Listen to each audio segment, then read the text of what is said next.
Good evening, ladies and gentlemen, and welcome once again to NOLA Theater Talk.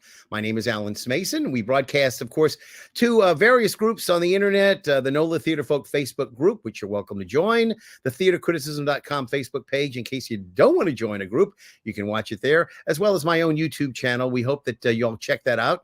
Tonight, we are very pleased to have with us representatives of Petit Theater, who are putting on a brand new production of Oscar Wilde's The Importance of Being Earnest. And I'm going to tell you right now, in case you're looking to see where to get tickets, that's the place first off that you need to go, Petit Theater. I'd like to bring in the artistic director and the director of this show. First off, that's of course AJ Allegra. AJ, welcome to the show. Again, we have to tell everybody that this is your first directorial debut, as it were, at Le Petit as the artistic director, correct? That is correct. Yeah, this is the first time I'm actually getting to direct a production as the artistic director. Yes, so I've directed in the past at Le Petit, but yes, always just as a hired hand. That's correct. You were just one of the hired hands. You were one of those guys. Now you're really a part of the whole producing team, and that's fantastic that you're able to do that. And we're going to talk a little bit, for those of you who are just joining us, we're going to talk about the importance of being earnest right now at the very beginning, and we have a wonderful guest star coming in as well, one of the stars of the show, Tracey Collins. But before we bring in Tracey, I wanted to mention that we are towards the end of this segment going to talk a little bit about your upcoming season, which was just announced, which I think is absolutely fantastic, and I'm sure you had a hand in forming it and shaping the different shows that are going to be in there, and we'll talk about why the pianos are so important in that, but not yet. Okay. First, we're going to get to Oscar Wilde. So tell me, first of all, what was it about the importance of being earnest that you wanted to bring this particular show to Le Petit? Was it because it hadn't been done before, or was it just that you thought that this is a perfect comedy? I mean, what was it about it? Well, so when I got the job as the artistic director, this season that we're currently in was already selected. So Don Scott, our executive director, and the staff, they were in the process of hiring the AD. That was a months-long process between January and May of last year, because they did a national search. And so by the time I was hired, this season was already selected. And so my first season as AD, I essentially inherited, or kind of, I felt like I was the stepfather that, married into the family and made the child my own. But so, as far as why Oscar Wilde was selected, I mean, from my knowledge, the show hadn't been done I don't know if it's been done actually in the 21st century at Le Petit. And it's just a great comedy, I know that Don Scott had mentioned that he was looking for something that was really funny, something that could kind of tick a couple boxes of something that's funny, something that's classical, something that has some name recognition. So, the importance of being earnest just, manages to tick a lot of important boxes when it comes to, selecting shows. The interesting thing about it, just listening to Oscar Wilde's dialogue, his commentaries, etc. I think if he were alive today, he would probably be one of our greatest playwrights.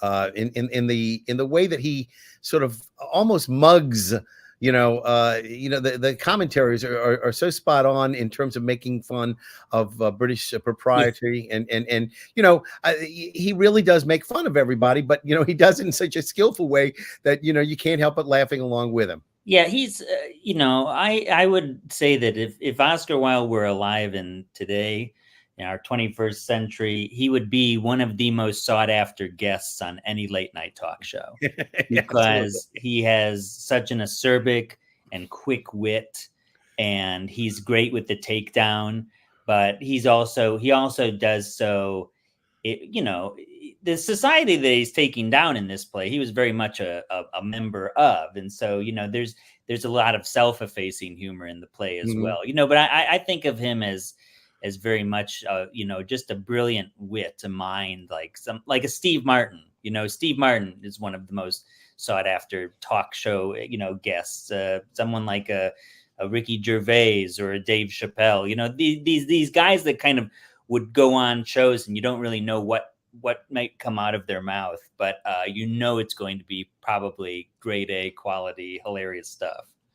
So I want to bring in one of your stars, and again, you've got a lot of people in the cast, a big ensemble. But again, one of the more recognizable faces on stage that we know and love so much has been a mainstay of the New Orleans theater scene for many years, but not an old person. I want to make sure that everybody knows, very young at heart, and that's Tracey Collins. Tracey, thank you for being with us this evening. You are, again, one of our favorite comic actors, but you don't just have to do comedy. You excel in it, though. You seem to thrive with it, and again. The part that you're playing, you can tell everybody, is Lady Bracknell, right? Correct. And she looks like she's not having a good time there, but I know. but it turns out there, there's a little bit more to her, as we find out towards the end of the play, that there's more going on with her than we originally thought. But she's a bit removed, and she's a bit stuffy, and she's very much into, I think, society, basically. She's trying to make sure that the best of the best is afforded to the people that she's looking to see get married, and that she has the best opportunities to advance in society as a result. So I wanted to go ahead first off and show the clip that we have, and you all have been pleased to see it already, because I kind of shared it with both of you. But I want to play it right now for everybody who hasn't had a chance to see it. A little short snippet of some of what goes on the stage at Le Petit Theater, again, 616 St. Peter Street. Those of you looking to buy some tickets, there are plenty of tickets, I think, still left, but they're going fast. Word of mouth should be that you should go get in line right now, get some tickets. Let's take a look at this beautiful clip that we have.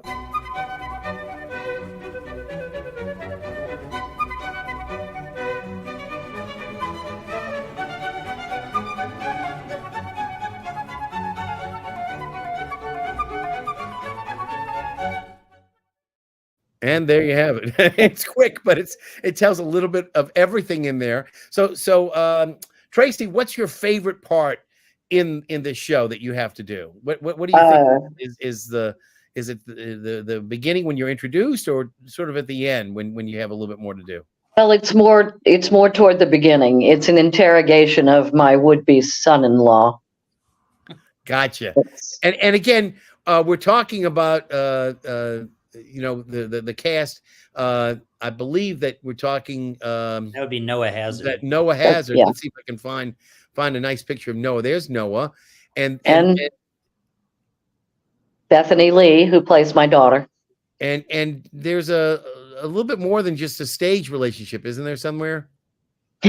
Yes, there is. They are an item. A little birdie told me about that. So that's great, though. And again, early on, of course, he's paired with his, I guess you might say, his buddy. I'm trying to see where that is. And again, that's Rohan. Please pronounce the last name so I don't get it wrong. Padmakumar. Okay. And Noah Hazard and Rohan Padmakumar. Very good. Okay, I try to figure that out. I'm not trying to make the names a little bit more difficult for me to pronounce, but I'm just trying to get them out there. So again, they have a relationship as I guess you might say best buds, and Noah in his role talks with Rohan in his role, and there's some secrets that are revealed that only are shared between the two of them. But apparently they're to a foot, as they would say, that they tend to get involved with each other's lives in a little bit more than they probably thought would be maybe wise to do on reflection. But you've got like I said, a big cast. Aside from Tracey, we've got that's David Hoover on the left with Queen Shireen Macklin, right? That's right. And yes. And again, the young lady who plays Rohan's. That's Cecily. That's Yvette Bourgeois. Okay, Yvette Bourgeois. Unfortunately, I don't have the. I wanted to go find my my program for the other night, and I couldn't find it. And we had some technical difficulties, so you just have to the blanks there. And again, that's pretty much most of the cast. Again, David has some wonderful scenes, not only with Noah, but he also has, I think, a few scenes with Queen as well. Yeah. As well. So but don't forget that the cast is rounded out by Kyle Degrapon in a tour de force two butler role. He plays Lane, the downtrodden butler of Algernon in the first act. And then in the second and the third act, he plays Merriman, the far more sunny side, upbeat butler at the country home of John Worthing. So it's fun watching Kyle play both those roles. He's shaking his hand in the first bit, like he's he's got some serious palsy in the first half. he's got a foot in the grave. So when you direct something like that, are those directions in there, or is that something you come up with as a director, AJ? No, I think that it's a combination. It's combination of something Kyle bring to rehearsal, combination of something I bring to rehearsal. I tried to, in the table work part of the early process, I try to kind of give all of the actors an idea of what it is, how I see them, and how I see them fitting together in the play. And in the case of Lane and Merriman, right, because the butlers are deceptively important in these types of shows. In fact, I always said, if I ever were in an Oscar Wilde play, I would probably prefer to play a servant, because they really have some pinpoint moments and some really great, kind of say it and exit punchlines. And so, for Lane example, I just thought, well, why don't we kind of take the name, the second act butler's name is Merriman, Merriman. So it's a merry man. Merry man. And I thought that then Lane is described in the text as, a perfect pessimist. So I thought, well, let's make those two things extreme because they're being played by the same actor. So wouldn't it be fun if we talk, so Kyle and I talked about Lane being just slow and shuffling and downtrodden and one foot in the grave and doddering, and then Merriman being, as I described him, he aims to please, he's chest out, all smiles, no matter if he gets two orders that conflict one another, it's just yes sir, absolutely, 100%. So we had fun with that. And then once we established that, then the actor kind of takes it and runs with it. And then Lauren, our hair and makeup person, came in and brilliantly she kind of completed the picture with his hysterical mustaches and eyebrow combinations that he has. And what she did, comedy and tragedy. What she did with David Hoover too, that was also fun. Oh yeah. Yeah. David Hoover got a little bit more hair. Yes. One big curl. One big curl was like, I don't know what that was from. And I don't know if there's a good picture of Kyle. Yeah, there he is. We have him on the end. That I think that's the whole cast, if I'm not mistaken. That includes, because Matthew Rigdon and Aidan Kaliva also, they play some non-speaking roles, but they act as our crew members. So they're costumed crew that conveniently help move the set, but also help move some props on stage. So as you know, we started this in the pandemic, and one of the reasons that we always insist people bring in a drink is that we want to have it. It's a literal icebreaker for people just to have a little something. And I always tell them, you don't have to have alcohol, but it couldn't hurt. And so I brought in something which is an amaretto. It's an old smoky Tennessee whiskey amaretto, which I had never heard of before, but I wanted to share. Old smoky Tennessee amaretto. Believe it or not, it looks like it should be something that comes in a jar, but in any event. So and again, yes, I'm having it myself to salute you guys. Now, speaking of saluting, it happens that today's anniversary, his 4th anniversary, and it just so happens that the lady of his dreams, his wife and partner, is also partnering with him on this show as the costume designer. Kaci Thomassie, as she's professionally known, but Kaci Thomassie Allegra now. 4 years ago, You decided to. She kept her name. No additional Allegra. But you decided 4 years ago during the middle of the pandemic to get married no matter what.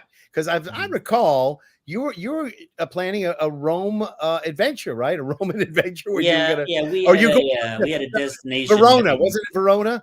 Yeah, exactly. We were set to be married in Verona, Italy, but obviously world events scuttled our plans, so we ended up getting married in Bush, Louisiana. Yes, yes.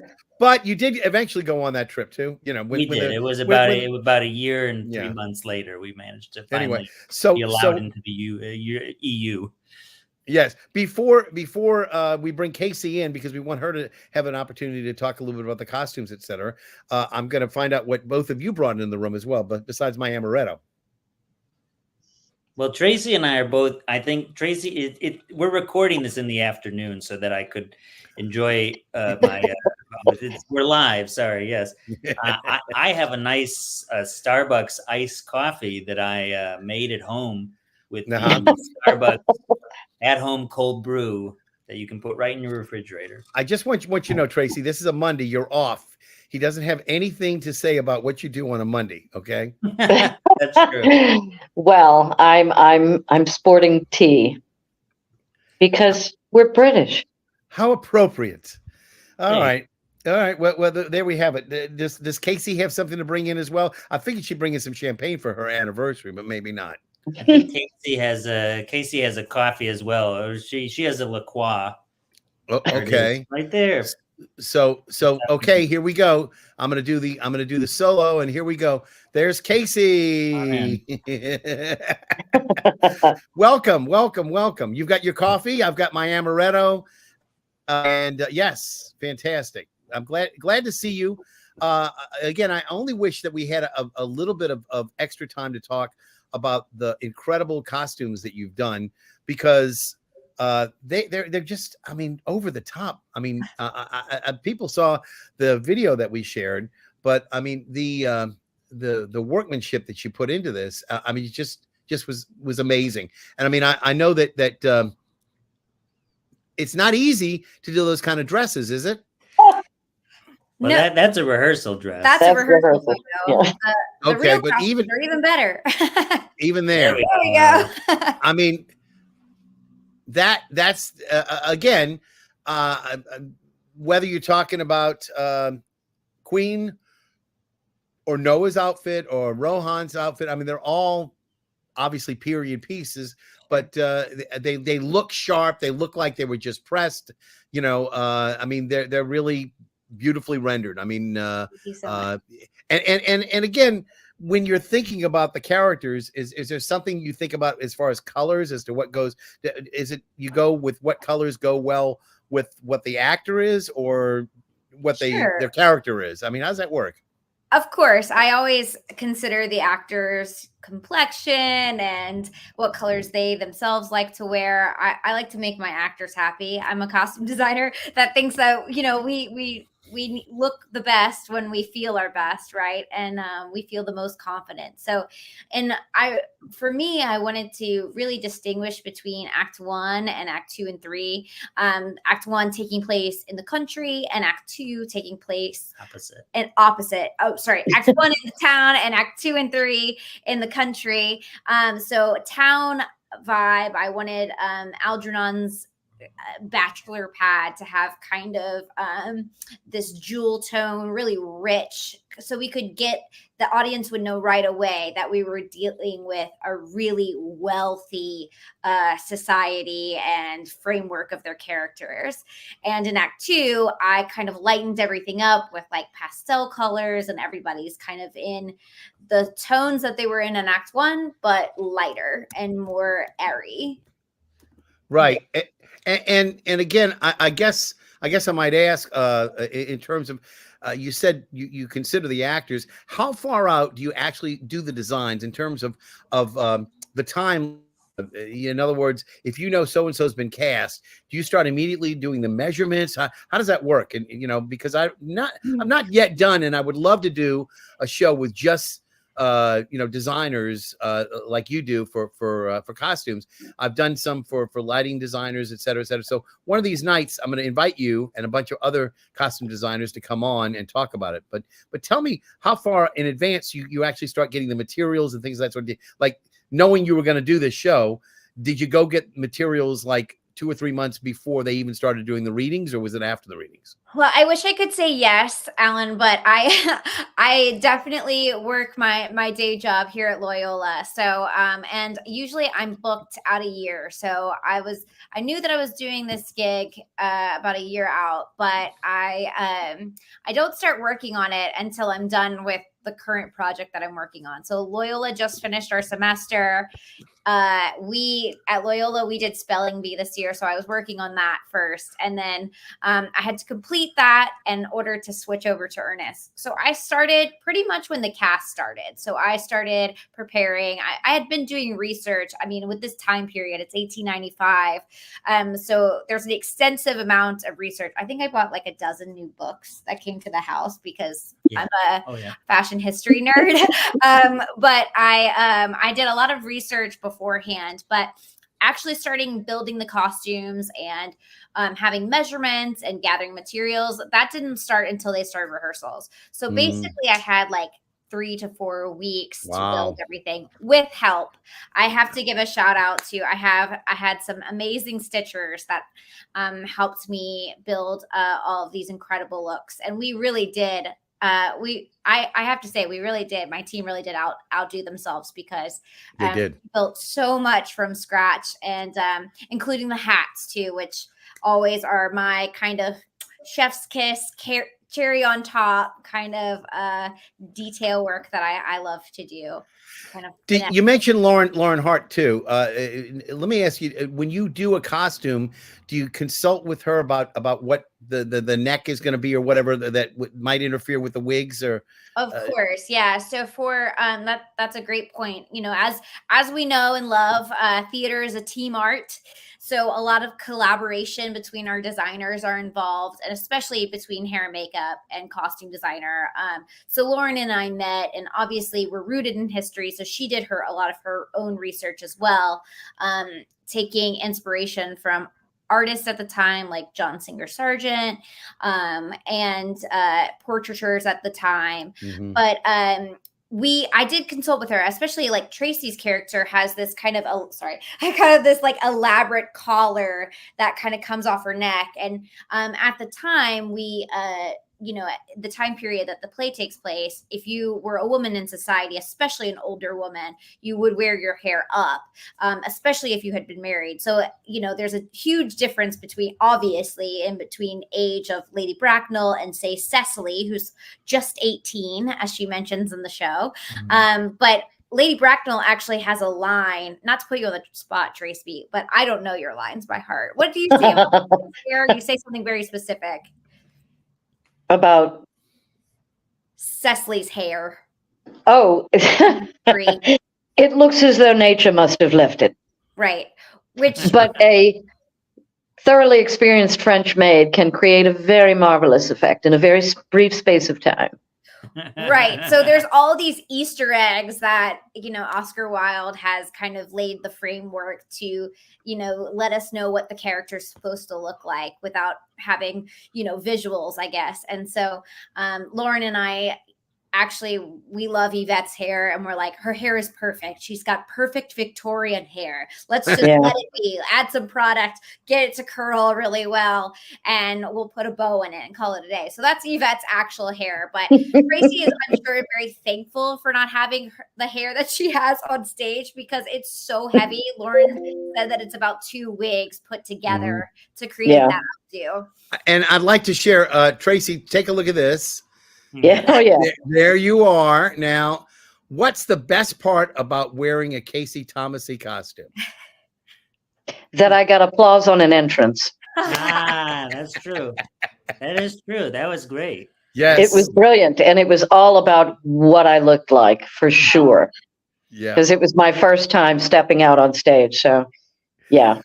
So, look, I really appreciate that. I hope everybody, again, gets a chance to see this show. It's a terrific show. I'm not going to be able to do my my stepping out review, unfortunately, because I'm off the program this week. They have a pre-recorded program, so I'll be back on in 2 weeks' time.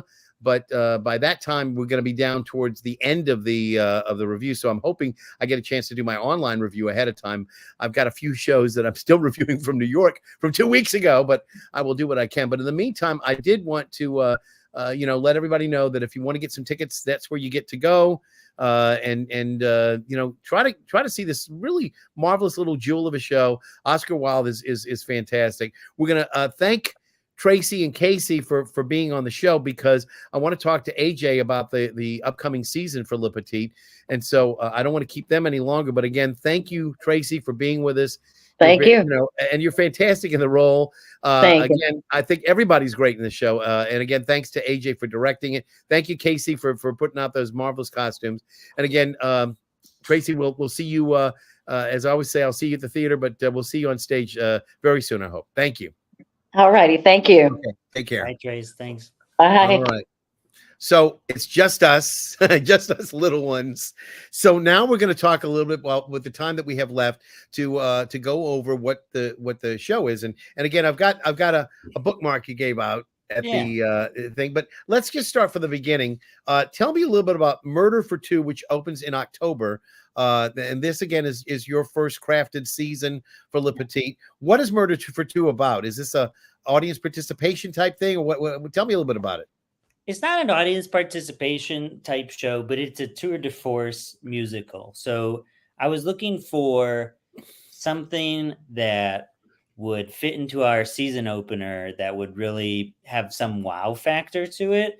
I wanted something that would be a musical.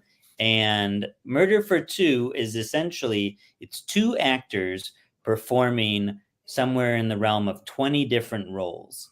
And it's a murder mystery.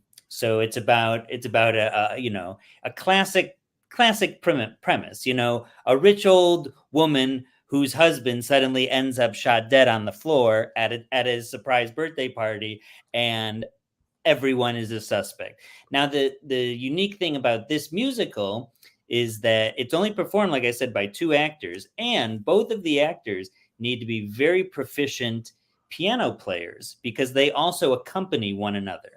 So the whole show is performed right there in front of your eyes with, costume changes, character changes, and the actual accompaniment of the music is provided by each of the actors for one another. So one of the actors plays the detective and other individuals involved in investigating the crime, and one of the actors plays all of the suspects. And it's a delightful show. It premiered several years ago. I believe it was at Second Stage, or it was either at Second Stage or New York Theater Workshop. It's played around the country at various theaters on off Broadway, and it's everywhere it plays. It does really, really well. It's been a sellout hit. It's just never come anywhere near New Orleans. So it occurred to me that might be a really great show for us to open the season with. So, Ricky Graham is going to direct it because the whole show just felt so Ricky to me in the sense. Yeah, it sounds like it. Broad comedy, quick character changes, just classic setup, punchline type humor. I read it and I said, this is a show that Ricky absolutely probably could have written. No less obviously can direct it. So I immediately asked Ricky if he would do it. And then you're going to follow that with another piece, a really wonderful work that won the Tony Award just recently for Sean Hayes. And how in the world did you get this piece so soon? I mean, has it been out there for that long? No, it hasn't been. One of the. So how did you get this that quick to this thing? I mean, this is amazing. Well, thankfully, Don Scott Cooper, our executive director, he had some connections with TRW, which is the theatrical rights holder for the play. And I believe a friend of his works there and basically gave him the heads up that the play was going to be released for professional rights back in the fall. And this was around September, and Don Scott came into my office and asked me, what do you think about Goodnight Oscar? Do you think we could do it? And I said, you can only do it if you have the Oscar Levant. It's not simply a role that you can just throw up to audition. You have to have somebody who not only is able to play the role of a person who's deeply disturbed mentally, but you also have to be able to and carry that off. But you also have to have somebody who has the chops to play the piano like a maestro. That's the best way to say it. He's got to be able to perform that.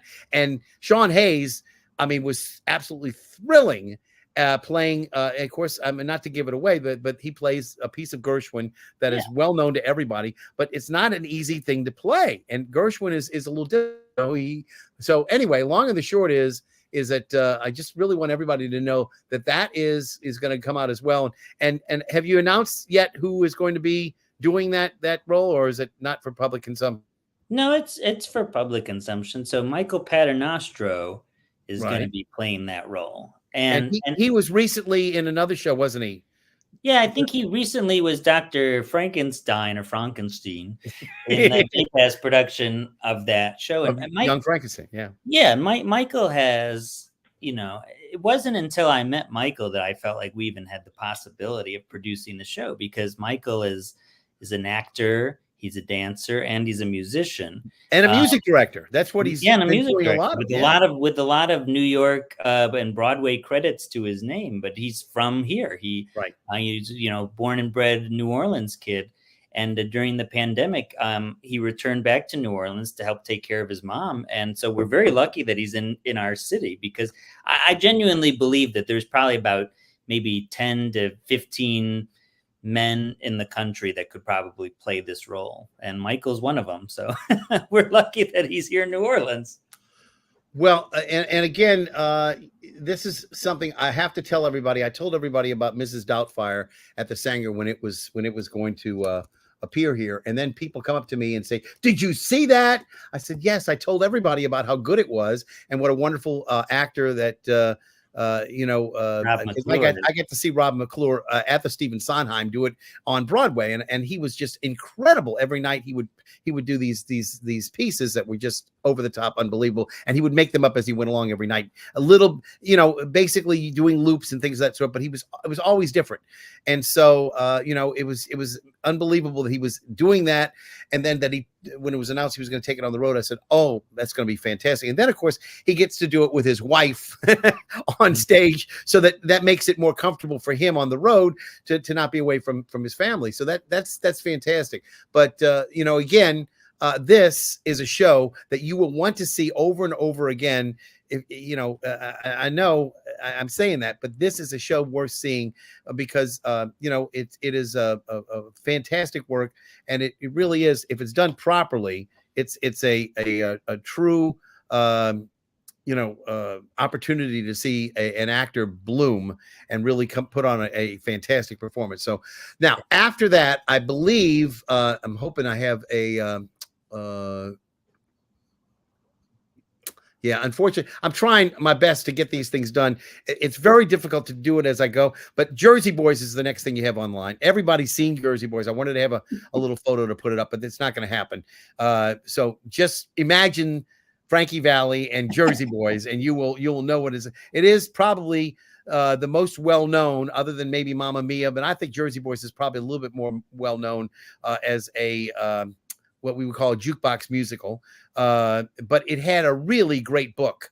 That was the one thing that set it aside. It wasn't sort of silly. It was the whole story of the Four Seasons, Frankie Valli, and all the people who were involved. Some of it good news, some of it bad news. But everybody will be able to. It was one of the first real, bio musicals that was a jukebox musical. I mean, there were others that, such as, Jelly's Last Jam. Yes. But in terms of the 21st century, Jersey Boys really set a precedent as being this bio musical that really was like a full, picture of the band. And, very much, behind the music, VH1 show was super popular in the early aughts, and that's when this show came out. And I remember feeling like this is like a behind the music episode that I'm getting to watch live with all of this wonderful performance. And that's going to be presented in March. So Yeah. Murder for Two is October, January with the new year, Goodnight Oscar, and then Jersey Boys, March, which will be after Mardi Gras. Yep. Probably about a week or so after Mardi Gras. Yeah. And then I gotta have to ask about Jersey Boys in terms of were you trying to get a popular musical aside from Ain't Misbehaving, which you're gonna do later? Were you trying to do a musical that you think would bring people into Le Petit? Was that in your tent or yeah, 100%. But I also want to choose musicals that are good. Yes. I don't, there are a lot of musicals that are popular that don't think are necessarily artistically worthy of us pursuing. So I think that this Jersey Boys, I agree with you. I think that what sets it apart is the phenomenal book by Marshall, by Rick Ellis and Marshall Brickman. Yeah. I was like the Woody Allen collaborators. But and again, you're going to be a little bit more serious in May, which will be after or maybe right as it's ending the Jazz Fest, because I know it starts May the 1st. Yeah, so you might have a little bit of an overlap of Jazz Fest that last week, huh? We'll actually open during the second week of Jazz Fest, so that's better for us, because that means that we have 2 weeks of that we don't have to compete with the Jazz Festival. Right, because this year I think you all were competing a little bit more than you probably. Yeah, we did. We had 2 full weekends of we were overlapping, and then that's tough. There's no doubt about that. But so we'll be doing Doubt during that slot, and I think that Doubt is it's a play that I saw when I was in college at NYU. Sure. And I was profoundly moved by that. I remember that the year that it came out, both Doubt and The Pillow Man were in the same Broadway season. And I felt like these were 2 of the best plays that I'll probably ever see in my lifetime. I couldn't believe that we had them in the same season, because I absolutely thought Pillow Man should have won a Tony Award as well. Right.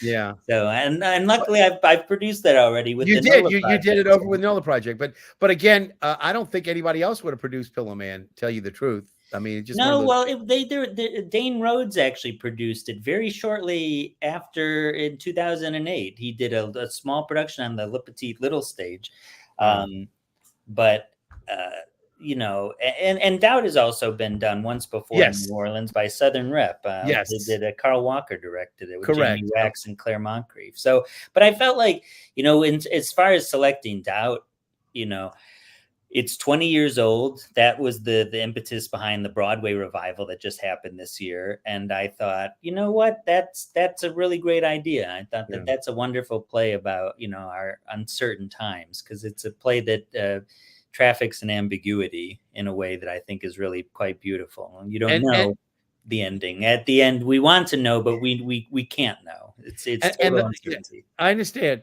Now the final part of your puzzle, as it were, the final piece that you're going to put together is another musical, one that's been done before. I know over at the World War II Museum not that long ago, but I've seen it elsewhere before. But it's the wonderful Ain't Misbehaving, Cab Calloway music.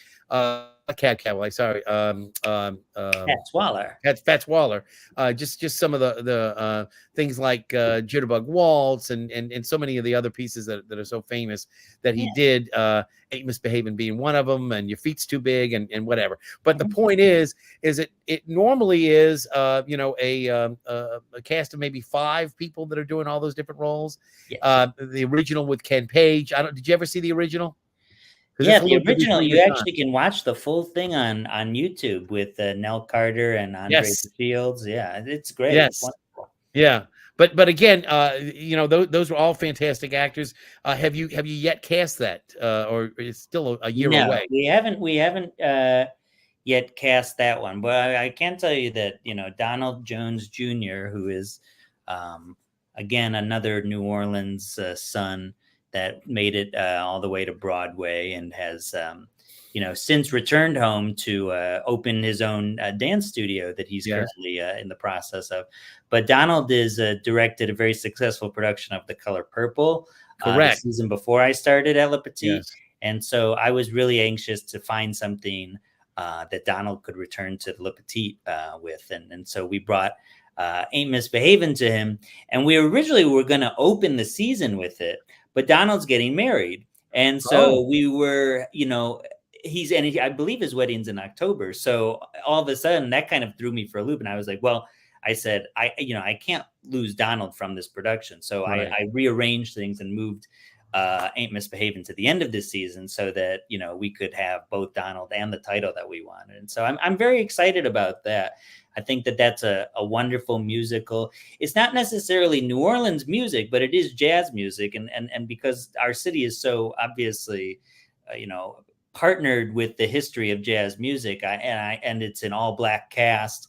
I think it's a wonderful way for us to, celebrate our culture in a kind of an indirect way to see, how New Orleans culture, eventually makes its way to New York. And it's just a dynamite show. The music is red hot, can't be beat. Yeah, I'm going to sit right down and write myself a letter. There's some beautiful, beautiful music. And a lot of people would not know that Fats Waller was responsible for that because he came across, I think, more as a jazz personage rather than a Great American Songbook, but he really contributed mightily to the Great American Songbook, and so, I really think it's fun to watch you can find a lot of old clips of Fats Waller on YouTube playing his own music. And it's really quite wonderful to watch his artistry. He's such a skilled pianist as well. And it just makes it look so effortless. And he mugs the camera pretty good, He knows where that camera lens is at all times. Congratulations on, first off, a wonderful production that you directed of The Importance of Being Earnest. Thank you. Again, I urge everybody to go check it out. And again, you got a deal that you said tickets are as low as $31 a show for the season. So what's the story in terms of are season tickets yet available, or soon to be available? Absolutely, they're available now.